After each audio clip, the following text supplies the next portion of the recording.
Welcome to I dream.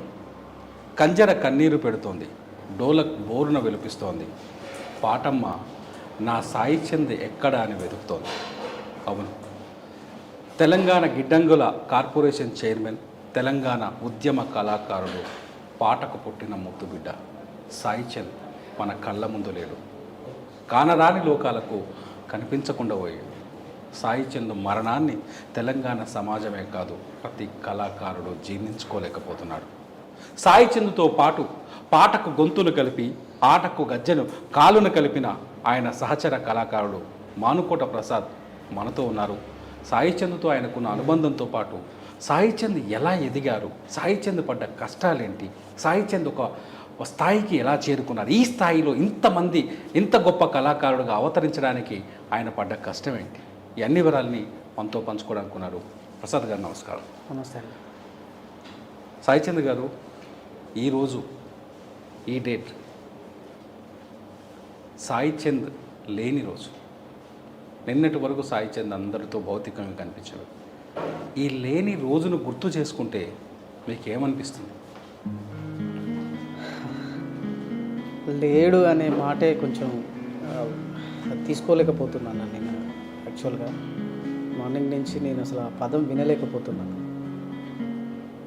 బాగా కడుపులో దుఃఖం ఉంది, చాలా పెయిన్ ఉన్నాయి.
ఆయన ఎమ్మెల్యేగా నిలబడితే, ఆయన ఎమ్మెల్యేగా పోటీ చేస్తే టికెట్ వస్తే ఎమ్మెల్యేగా నేను ఒక పాట చేద్దామని ఎప్పుడూ అనుకున్నా. అది ఎవరికి తెలియదు.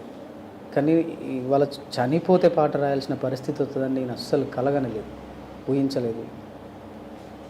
అయినా ఒకటి రాసుకున్న ధైర్యం చేసి పాడతా.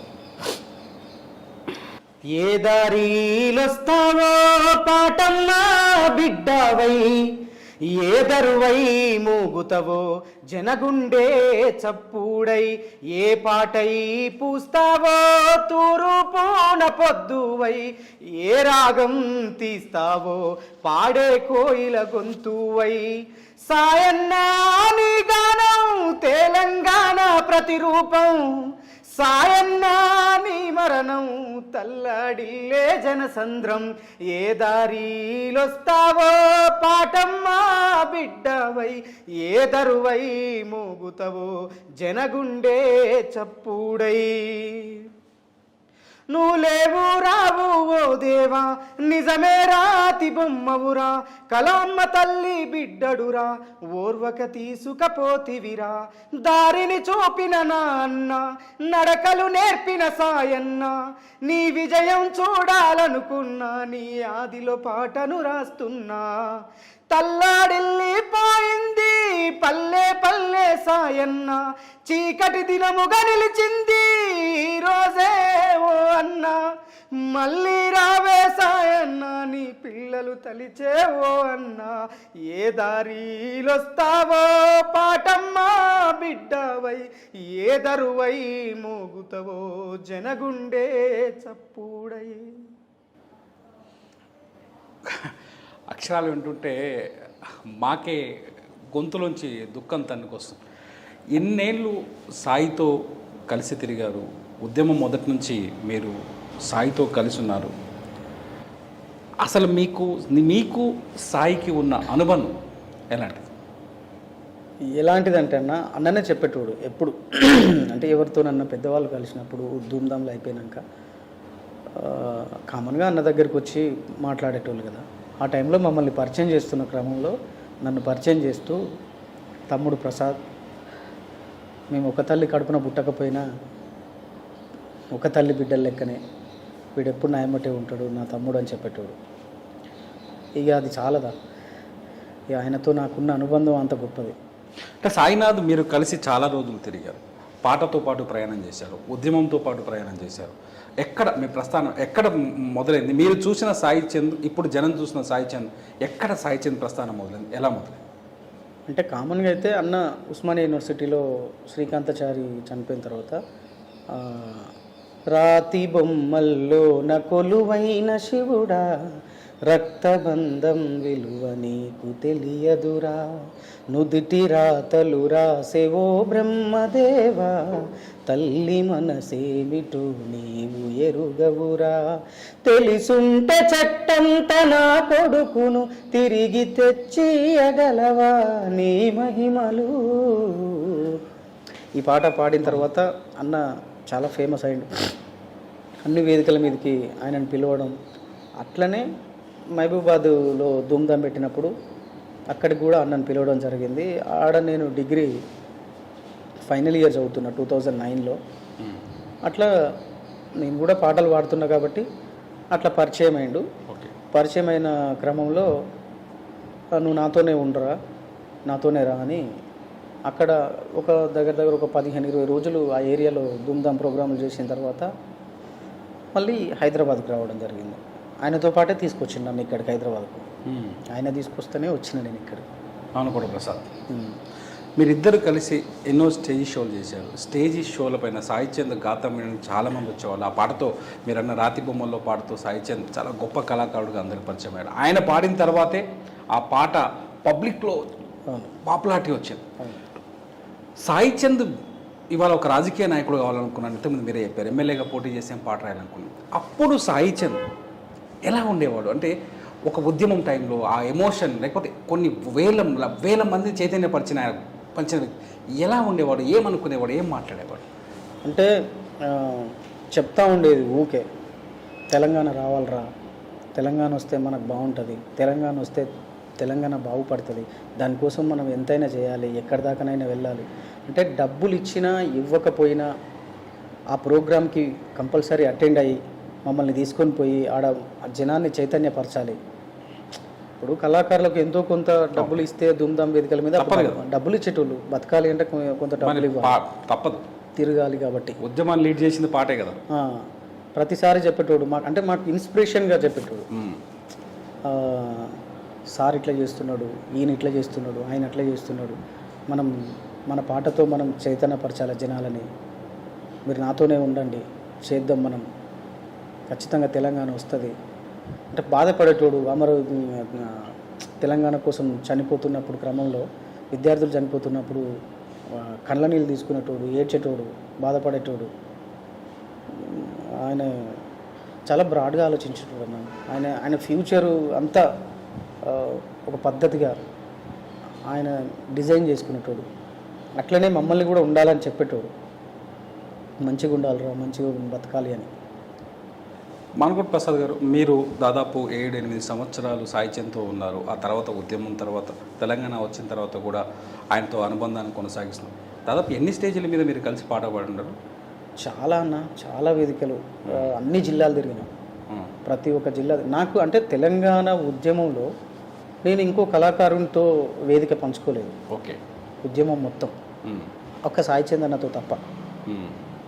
తర్వాత హైదరాబాద్కి వచ్చిన తర్వాత అప్పుడప్పుడు కొన్ని వేదికలు రసనాయనతో పంచుకున్నాం, కానీ ఇక మిగతా కళాకారులతో నేను ఎప్పుడు ఏ వేదిక పంచుకోలేదు. ఓన్లీ సాయి చందన్న బట్టి ఉండేటోళ్ళు.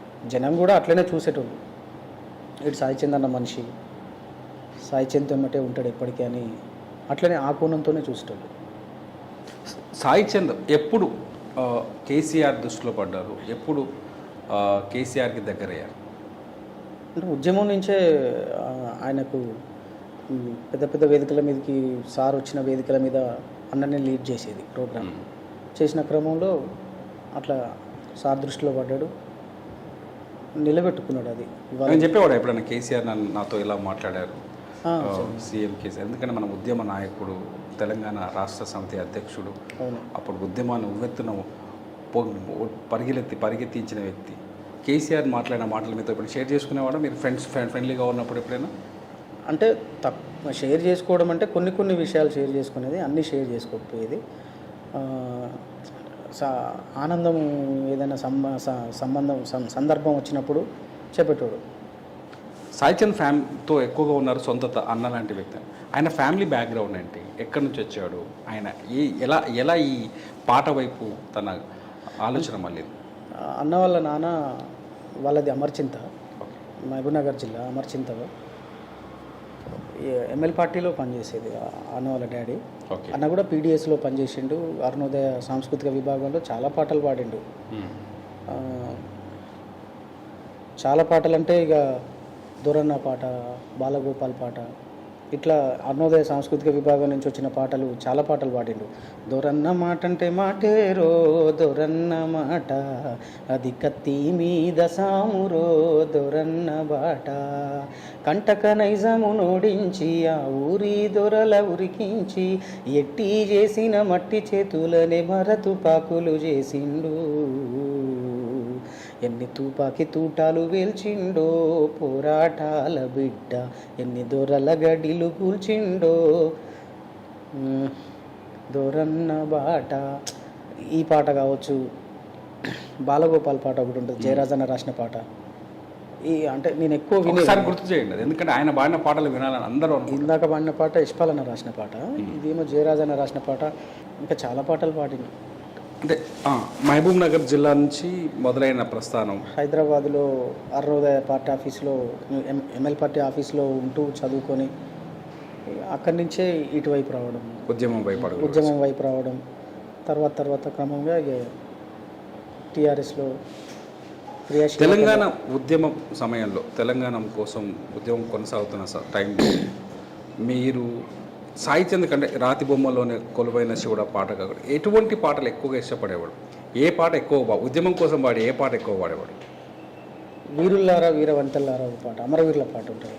వీరుల్లారా వీరవనితల్లారా అమ్మారునము కైరణముల ఒరిగినారా, తెలంగాణలోన కంటి చెమ్మల్లారా నూను వెచ్చాటి నెత్తురు చిమ్మినారా, 69 నుండి ఒరిగినట్టి వీరుల్లారా.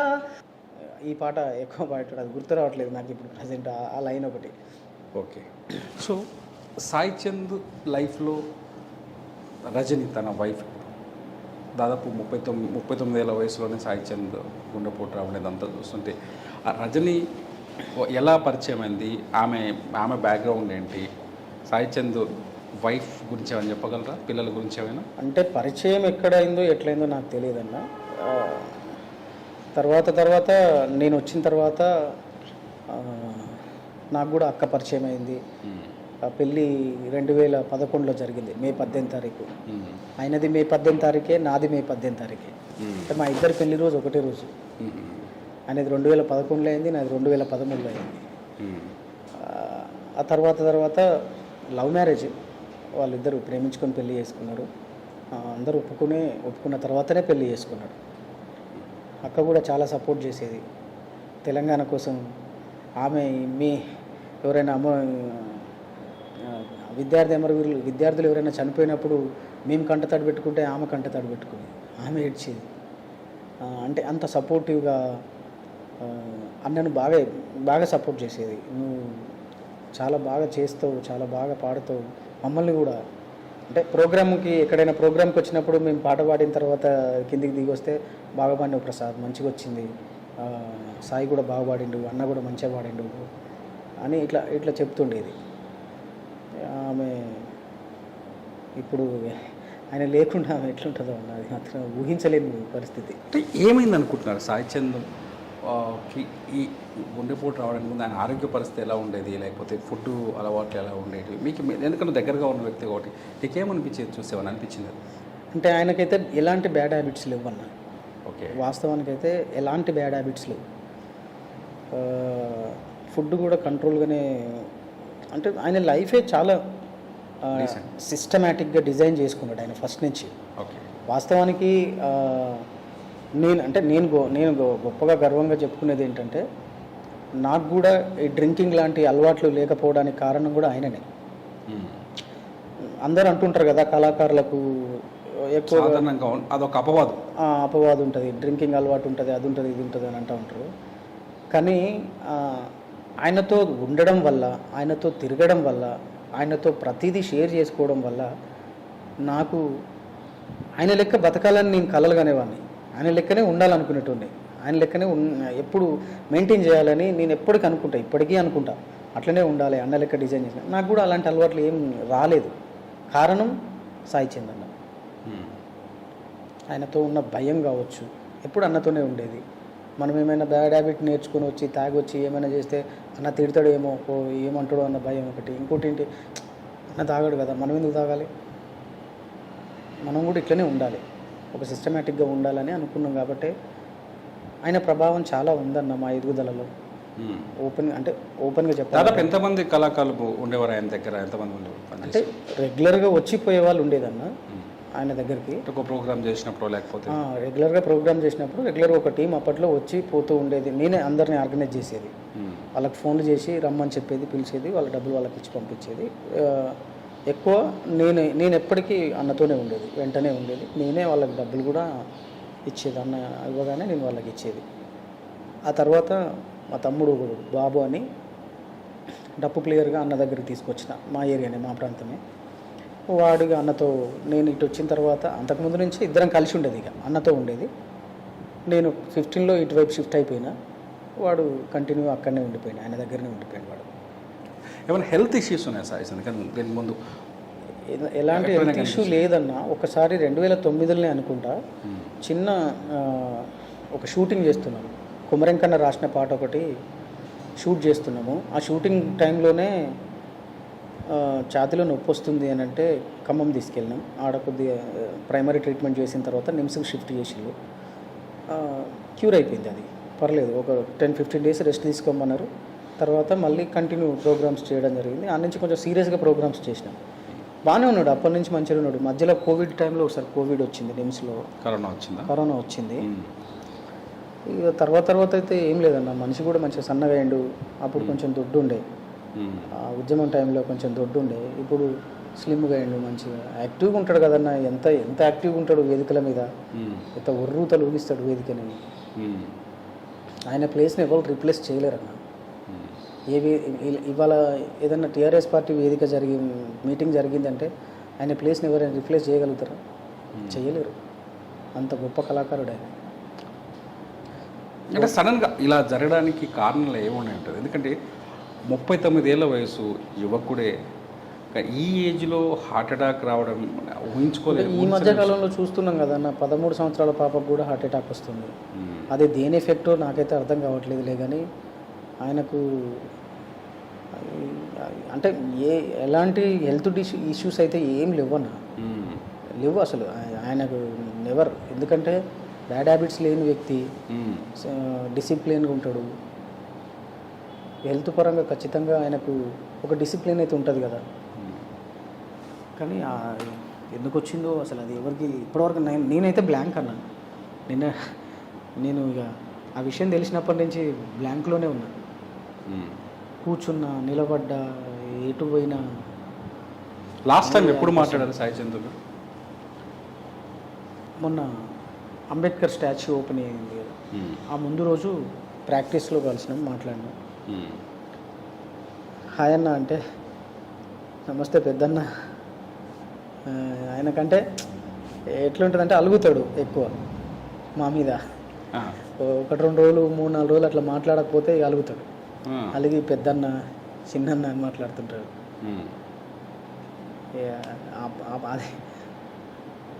అదే మాట్లాడడం లాస్ట్కి, తర్వాత మాట్లాడలేదు. ఓకే, నేను చెప్పేవాడు అంటే ఫ్యూచర్ గురించి, నేను ఇలా రేపు పొద్దున్న ఎమ్మెల్యే పోటీ చేయబోతున్నాను లేకపోతే చెప్పేవాడు. వచ్చిందా టీఆర్ఎస్ నుంచి ఏమైనా హామీ వచ్చిందా ఆయనకు టికెట్ ఇస్తారని? అంటే ఆ తర్వాత నాకైతే ఎప్పుడు చెప్పలేదు, కానీ అనుకునేవాళ్ళు అందరూ అల్లంపూర్ నియోజకవర్గం నుంచి టికెట్ కన్ఫర్మ్ అవుతుంది ఖచ్చితంగానే బీఆర్ఎస్ పార్టీ నుంచి వస్తుందనే అనుకున్నా. నేను కూడా వచ్చునేమో అన్న, వస్తుంది కావచ్చు, ఇచ్చునేమో, గెలిచిటోడే. ఎందుకంటే టీఆర్ఎస్ పార్టీకి ప్రతి వేదిక పంచుకున్నాడు, ఎన్ని వేదికలు, ఎన్ని ప్రోగ్రామ్స్, నిరంతరం కష్టపడ్డాడు ఆయన. అలాంటి వ్యక్తికి కంపల్సరీ ఇచ్చేటోడు కేసీఆర్. సాయి చంద్ మదర్ ఫాదర్ మా ఫాదర్ గురించి చెప్పారు, వాళ్ళ కుటుంబం ఇప్పుడు అంతా ఉన్నారు, వాళ్ళ మాతో మాట్లాడారా మీరు నిన్న ఏమన్నా అదంతా? లేదన్న, వాళ్ళ నాన్న ఉన్నాడు, వాళ్ళ అన్న కూడా చనిపోయాడు. అన్న క్రాంతన్న అని ఉంటుండే, అయ్యో, ఆయన ఆర్మీలో పనిచేసేది. ఆ తర్వాత ఆయనకి ఏదో ప్రాబ్లం వచ్చి చనిపోయాడు, క్యాన్సర్ ఏదో వచ్చింది, ఆయన చనిపోయాడు, ఈయన చనిపోయాడు. వాళ్ళ ఫాదర్ ఒక్కడే ఉన్నారు ప్రెసెంట్. బాగా సాయి చంద్ని మీకు నిన్న నుంచి ఆ ఆవేదనని భరించలేని పరిస్థితి, ఆయన గుర్తు చేసుకున్న దుఃఖం ఆగని పరిస్థితి, బాగా సాయి చంద్ని గుర్తు చేసుకుంటే మీకు మీ ఎమోషన్స్ మీకు ఏమనిపిస్తాయి? ఎటువంటి ఎందుకంటే కళాకారుడు మాట రూపంలో కంటే పాట రూపంలో ఎక్కువగా స్పందిస్తుంటారు, మీకు ఏమనిపిస్తుంది సాయి చంద్ని గుర్తు చేసుకుంటే? ఏమనిపిస్తుంది నిన్న నుంచి? ఏడుపు వస్తుందన్న, ఏమనిపిస్తుంది?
నాన్న మీద రాసిన పాట, అది చాలా ఫేమస్ ఆ పాట తెలంగాణలో.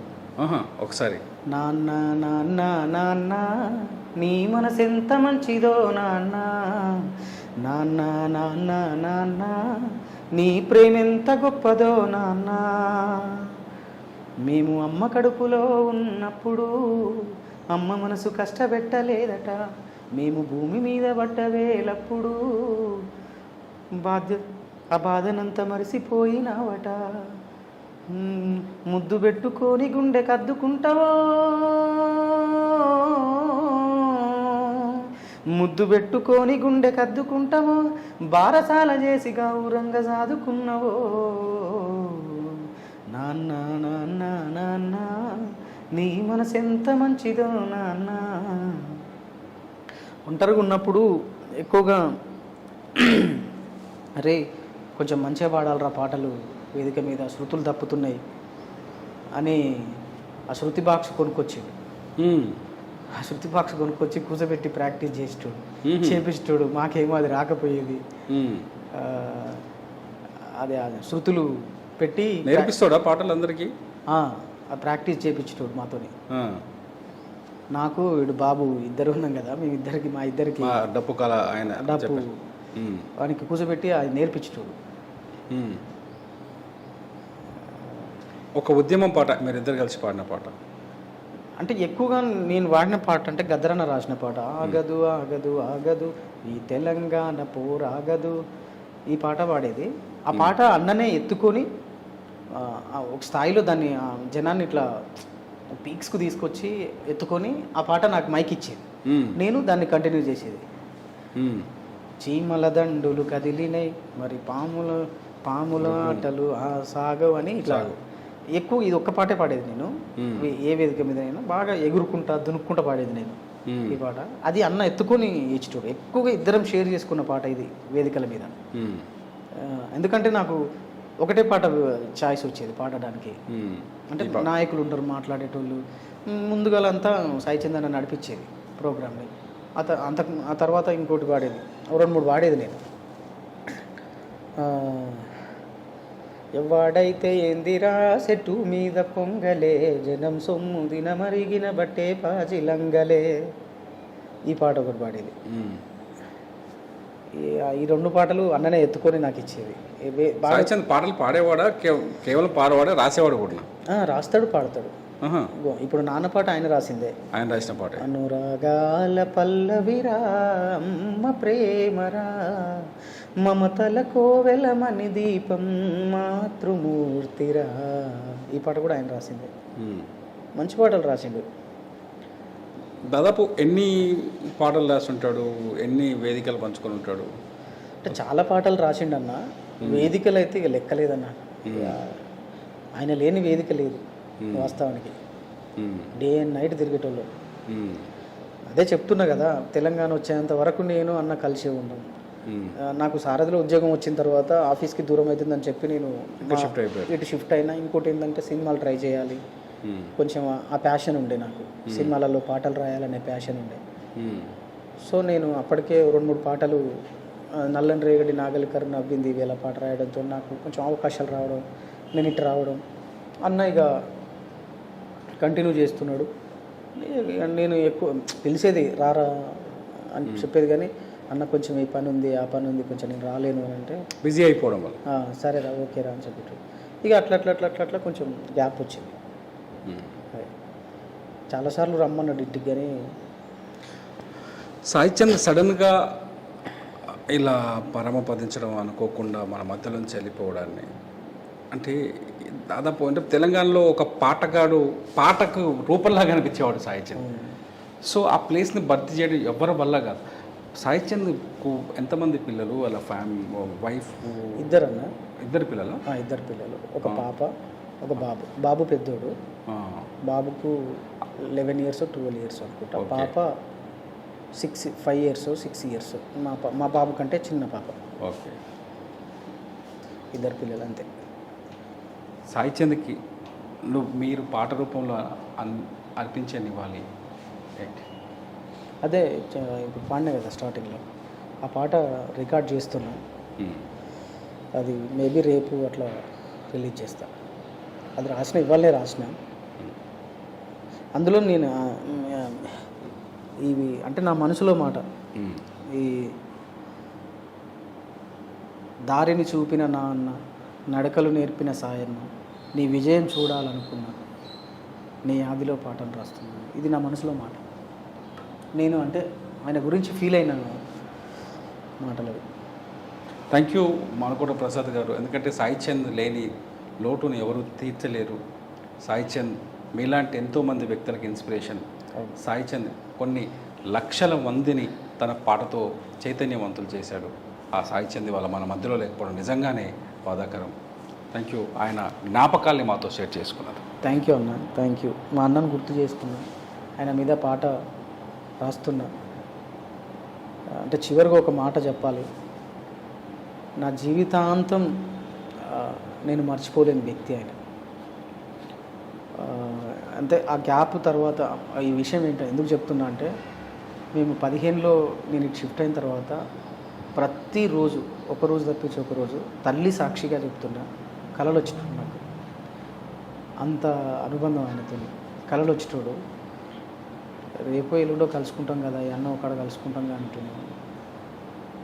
ఇప్పుడు నా వల్ల కావట్లేదని నాకు తీసుకోవడం చాలా బాధ అనిపిస్తుంది.